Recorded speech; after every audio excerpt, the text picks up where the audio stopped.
සුබ දවසක්.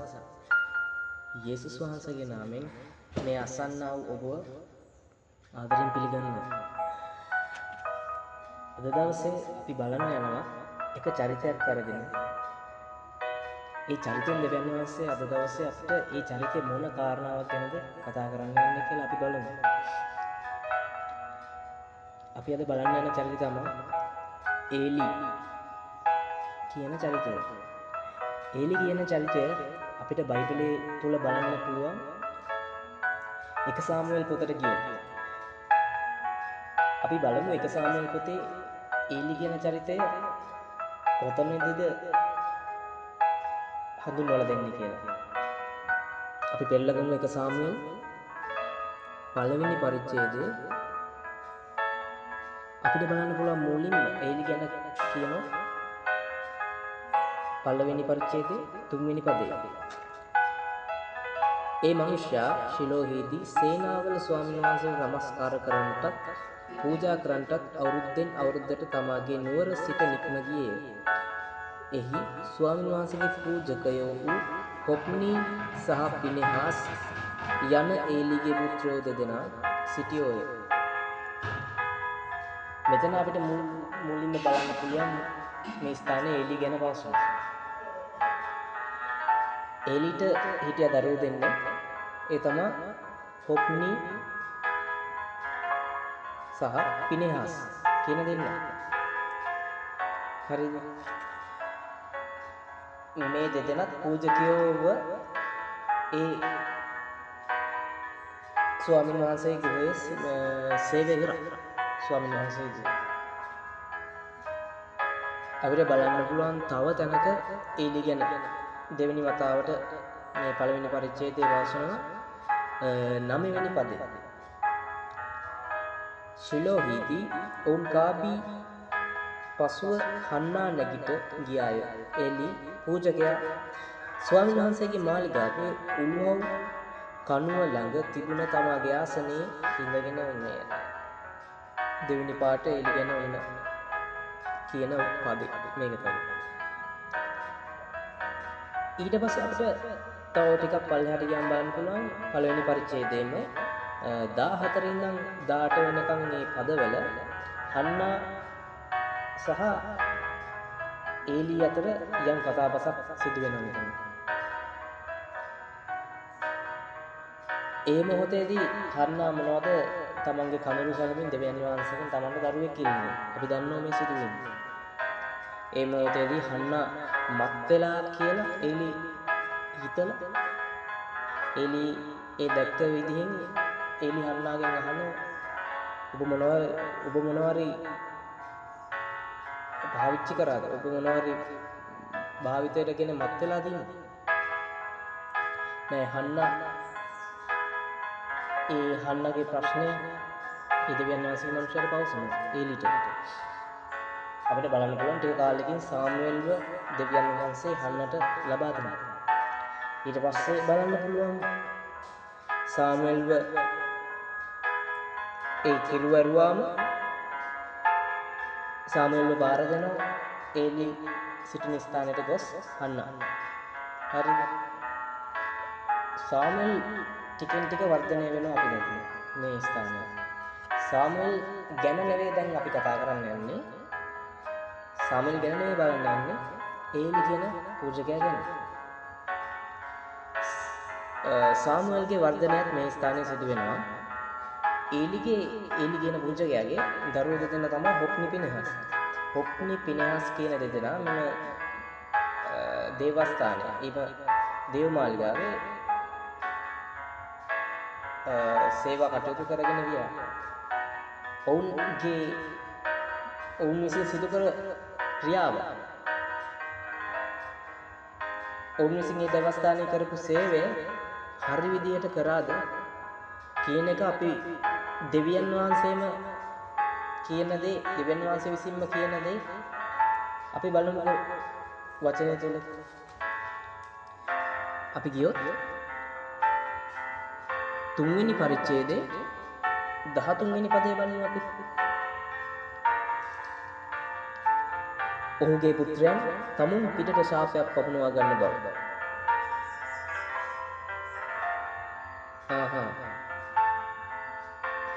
මොකද්ද කියන්නේ දෙවියන් වහන්සේ? දෙවියන් වහන්සේ කියනවා අපිට දකින්න පුළුවන් මෙන්න දැන් පෙන්නනවා ඇයි ඒලිගේ වංශය ගැන මෙතන කියනවා ටිකක් උඩ පදේ බැලුවොත් 12 වෙනි පදේ වගේ ඒලිගේ වංශය ගැන දෙවියන් වහන්සේ විනිශ්චය ඉෂ්ට කරන්න යනවා. විරුද්ධව ඒ දෙවියන් වහන්සේ ඒලිගේ වංශයට විරුද්ධව විනිශ්චය කරන්න යනවා. ඇයි ඒලිගේ පුත්‍රයන් එම දේවමාලිගාවේ සිටගෙන කර ඇතව යම් පාපිෂ්ඨ ක්‍රියා ගැන අපි දන්නවා ඒක. දේව වචනේ ඔවුන් විසින් කරපු නරක කාරණා පාපිෂ්ඨ දේවල් ගැන සඳහන් කරනවා. ඉතින් ඇයි දෙවියන් වහන්සේ මෙහෙම විනිශ්චය කරන්න යන්නේ? මෙතන 13 වෙනි පදේම කියනවා ඔහුගේ පුත්‍රයන් තමුන් පිටට ශාපයක් පමුණවා ගන්න බව ඔහු දැනගෙනත් මොකද කළේ නැත්තේ? ඔවුන් නොවැළක්වූ අපරාධය නිසා. මොන අපරාධද? ඒ පුත්‍රයන් දෙදෙනා ඒ පාපයන් කරන දැනගෙන එලි කිසිම පිළියමක් ගත්තේ නැහැ. කිසිම තරවටුවක් කරන්න ගියේ නැහැ. අන්න ඒ අපරාධය. ඒක අපරාධයක්. ඇයි ඒ තමන්ගේ පුත්‍රයන් කියන ඒ පුත්‍රයන් දෙදෙනාගේ ජීවිත අපරාධයක් වෙන්නේ? දෙවියන් වහන්සේ ඉදිරියට පිළිකුලක් වෙනවා. ඇයි දෙවියන් වහන්සේගේ උදහසට ඒ ඔවුන් දෙදෙනා පාත්‍ර වුණා. ඔවුන් දෙදෙනා විතරක් නෙවෙයි ඔවුන් දෙදෙනා වැරදි කරනොත් දැන ඒ දේට ක්‍රියාමාර්ගයක් නොගත් ඒලිටත් දෙවියන් වහන්සේගේ විනිශ්චය සිද්ධ වෙනවා. අපිට බලන්න පුළුවන් මේ පොතේ අවසානයේ ඒ ඒලිගේ අවසානය ගැන බලන්න පුළුවන්. ඒලි කොහොමද ඒලිගේ මරණය සිදු වුනේ? 4 වෙනි පරිච්ඡේදය. ඉතින් දෙවියන් වහන්සේ මේ ඒලිගේ වංශයට ඒලි කියන පූජකයාගේ වංශයට විරුද්ධව නැගිටින්න යන්නේ මෙන්න මේ අවස්ථාව නිසා. අපිට ඒලි කියන චරිතයෙන් දෙවියන් වහන්සේ කියලා දෙන මේ අපි කිව්වොත් මෙහෙම ඒලි ගැන දෙවියන් වහන්සේ අපිට කියන්න යන අර විශේෂතම ඔහුගේ ජීවිතයේ තිබිච්ච දුර්වලතනක් ගැන දෙවියන් වහන්සේ මේ මොහොතේ කතා කරනවා. අයියේ තමන්ගේ දරුවන් විනාශයට යනවා දැක ඒ දෙයට කිසිදු පිළියමක් නොකර සිටීම තමයි ඔහුගේ ජීවිතේ වැරද්ද. ඔහුගේ චරිතයේ තිබිච්ච වැරදි ගුණාංග. මොකද එතනින් වෙන්නේ තමන් ඇතුළු තමන් වටේ ඉන්න අයම විනාශයට පැමිණෙනවා. තමන් යහපත් දේ දැනගෙන තමන් ඒ දේ හංගගෙන සිටීමත් වැරද්ද. තව දෙයක් තමයි එලි අපිට බලන්න පුළුවන් ආත්මිකව සිටපු චරිතයක්. පූජනීය. ඔහු සිතන්නට ඇති ඔහුගේ චරිතයට අනුකූලව අපි බලුවොත් ඔහු සිතන්නට ඇති දෙවියන් වහන්සේ ඒ දේවල් බලාගෙන ඉන්නවා. දරුවන් කරන වැරද්ද දැක ඔහු හිතින් කියාගන්න ඇති දෙවියන් වහන්සේ බලන්න ඉන්නේ මේ සේරම. මගේ දරුවන්ව දෙවියන් වහන්සේ හදාගන්න. ඔවුන්ට නියමිත කාලේ දෙවියන් වහන්සේ කතා කරා කියලා ඔහු නිශ්ශබ්දව ඉන්නේ නැති ඔහුගේ චරිතය. පොඩ්ඩක් සිතලා බලන්න. අපි අපේ ජීවිතේ කාරණාවලදී අපේ පවුලේ අය ගැන අපි දන්න හිතමිත්‍ර ආදී ඒ මනුෂ්‍යයන් යම් වැරදි වලට පෙළඹිලා ඉන්නවා. ඒ වැරදි වලට පෙළඹිලා ඉන්න අවස්ථාවේදී අපි ඒ දේ දැක ඒ දේ ගැන දැන සත්‍ය නොකර අපි ඒ දේට කිසිදු පිළියමක් නොගෙන හිටියොත් මොකද්ද වෙන්නේ? අපි පොඩි කාලේ ගැන කල්පනා කරලා බලමු. කුඩා කාලේදී අපි කරන වැරද්ද අපිට වඩා ඉහළින් ඉන්න අපිට වඩා වයසෙන් වැඩි අපේ දෙමව්පියන් හෝ අපේ ආච්චිලා සීයලා හෝ අයියලා අක්කලා හෝ ඒ අය අපිට මේ වැරද්ද පෙන්නලා හැදුවේ නැත්තම් අපි අද තවමත් සමහරක් වැරදි කරගෙන ඉන්නවා. එහෙම නේද? අපි කල්පනා කරලා බලන්න දෙවියන් වහන්සේ අපි යම් දෙයක් දන්නවනේ ඒ දේ ගැන අපි කෙනෙක්ව දැනුවත් කරේ නැත්තම් ඒ වැරදි කරන කෙනා, ඒ අඩුපාඩු තියෙන කෙනාව දැනුවත් කරේ නැත්තම් අපි දෙවියන් වහන්සේ ඉදිරි හරි ඒ වැරද්දට ගත යුතු පිළියම දන්න අපි දෙවියන් වහන්සේ ඉදිරියේ හෘද සාක්ෂියට අනුකූලව දෙවියන් වහන්සේ ඉදිරියේ අපි විනිශ්චයට බාධා වෙනවා. අපි වරදකාරයෝ. ඇයි අපි දැන අපි මේ මනුස්සව දැනුවත් කරේ නැහැ. අපි දැනත් ඒ වලින් එළියට එන්නේ මනුස්සයට උදව් කරේ නැහැ.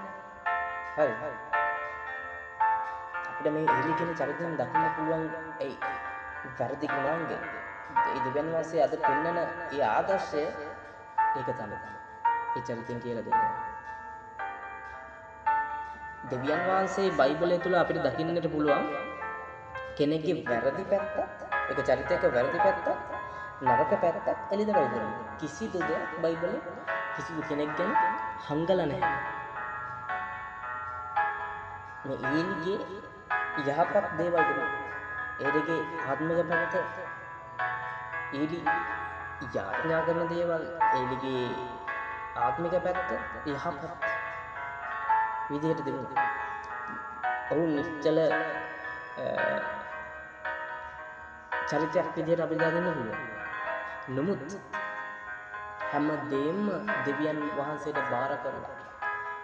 ඒ කියන්නේ Taman දැක වැරද්දක් වෙනවා දැක ඒකත් Taman විසින් කිසි දෙයක් නොකර දෙවියන් වහන්සේට පැවරීම. ඒක මම නම් හිතන්නේ ඒක යහපත් කාරණාවක්. ඒක නොකළ යුතුයි අපි. හිතනවා අපි ඒ දේ නොකළ යුතුයි. මොකද දෙවියන් වහන්සේ අපිට සෝගමත්තක් දීලා තියෙනවා. අප විසින් ගත යුතු පිළියම් තියෙනවා.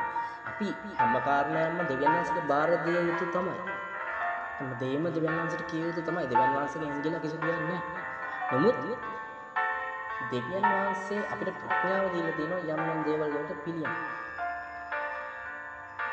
මේ දේ මොනවද?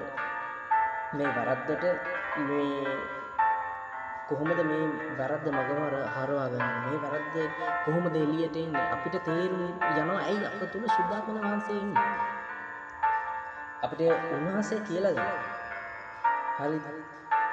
වර්තමාන අලුත් ගිවිසුම් කාලේ ජීවත් වෙන අපි සිතන්න ඕන දේ ගන්නවා. අපි ගන්න ඕන පිළියම තමයි මාර්ගය තමයි. එකම මාර්ගය යේසුස් වහන්සේ කියලා අපි දන්නවා. ඒ යේසුස් වහන්සේ අපිට කියලා දුන්න දේ මේ වචනේ තියෙනවා. ඒ වචනේ කියවලා අපේ චරිතය හදන්න ඕන තැන් හදාගෙන ඒ වගේම යම් කෙනෙක්ගේ අඩුපාඩුවක් දකින්නවද? ඒ වගේ අපිට දකින්න පුළුවන් ලෝකේ මිනිස්සුන් ලෝකේ ජීවිතය ගත කරගෙන යනවා. හරි. ඒක පැත්තකින් තියන්න. මුත් තමන්ගේම ස්වභාවය ඒ ඇහැට දකින්න. නැත්නම් තමන්ගේම gedara ඇහැට දකින්න තමන්ගේ සහෝදරයන්, තමන්ගේ දෙමව්පියන්, තමන්ගේ දරුවන් එහෙම ඒ අයගේ යම් වැරදි දැක නිශ්ශබ්දව සිටීම අපි නොකළ යුතුයි. මේ චරිතෙන් ගන්න ඕන ආදර්ශය තමයි අපි යම් දෙයක් දන්නවද? යම් කෙනෙක් වැරද්දක් කරනවද? යම් කෙනෙක්ගේ ජීවිතේ වැරද්දක් වෙනවද? ඔය දිගින් දිගටම මේ කරනවා. ඒ දේ Taman විසින් ගන්න ඕන පිළියම් මොකද එතනදී? ඒ මනුස්සයට දෙන්න ඕන ආදර්ශය මොකද්ද? ඒ මනුස්සයට දෙන්න ඕන අනුශාසනාව මොකක්ද? ඒ දේ කියලා ඒ දේට මඟ පෙන්වලා. ඒ වගේම Taman විසින් තව කාරණාවක් කරනවා. දෙවියන් වහන්සේ ඉදිරියේ ඒ මනුස්සව බාර කරලා යාඥා කරන්න ඕන. මදහත් කරුවෙක් විදිහට. හරි. ඒක තමයි දෙවියන් වහන්සේට බාර දෙන්නත් ඕන. ඒ වැඩි කරන මනුස්සයා ගැන අනිත් දේ තමයි Taman ඒ මනුස්සයව ඒ වැරදි මාර්ගයෙන් හරව ගන්න තමනුත් කටයුතු කරන්න ඕන.